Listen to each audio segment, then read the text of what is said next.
باندورا ویروسا کرونا یا لسر ابوریا جهانی هر کدی چاره لبر زراری مزون ودکم. لگوری بانقای پیشکتنی یا آسیایی گر لسرانسر جهانی برگرین جبو ویروسا کرونا حتی دو هیوندن بین درش کرن. او یک دیبقاسی 8.8 تریلیون دلار زراری بده ابوریا کوروی. لگوری بانقای نواندی امریکایی جیم ابوریا امریکایی دیج صدی 30 لاواز ببن. لگلوی که لگوری نواند آمارانی آلمانیایی لنوا ولاتین اروپایی دا ابوریا هری بهزی آلمانیایی جیم پشتی 11 سالان دیج صدی 2.2 لاواز بونه خوب دادر. او همو گشتان دنوا پسپورین ابوریا ترکیه دم وکه کوشرک نویا بازرگانی جهانی لبر دریه تینر خواندن. لگوری پسپور اوزان اکنر او شری کوروی چند محبرین ها دست بکریه و دنابره چین، آمریکا و ولاتین اروپایی دا گرده بم.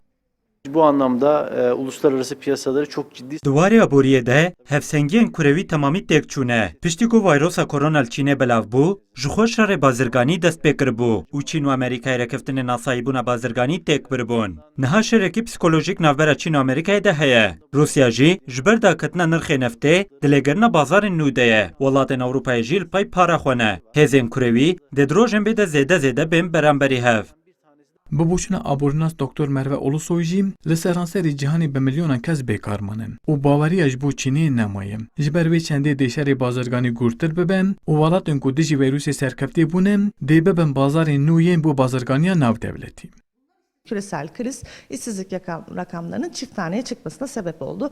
Jiber ve Kayrana heyi li Amerika'ya 3 milyon kes bekar mane. Ev virüs ji Çinê belav bu hemû cîhanê. Loma baweriya bi Çinê nemaye û hemû welat karên xwe yên Çinê bi dawî dikin. Amerîka dê berê xwe bide bazarên nû û kompanyayên xwe ji welatên Rojhilatê dûr û Ewropayê vekêşe. Ev yek ji dê şerê bazirganiyê kurevî aloz bike. Welatên ku dijî vîrusê serkeftî bûne dê bibin bazarên nû yên bo bazirganiya navdewletî. Tirkiye û Herêma Rêveberiya Kurdistanê yek ji wan bazarên nû ne.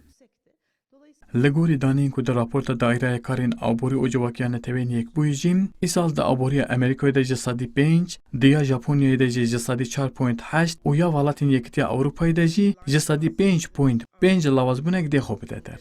لگوری همان راپورت آبوری بریتانیا که یکتی اروپای جدا بوین جسادی 5.4 یا روسیای جسادی 4.3 و آبوری چینی که نواند دستپیک ویروس کرونا بو جسادی 2.2 لوازبونک خوب دادر.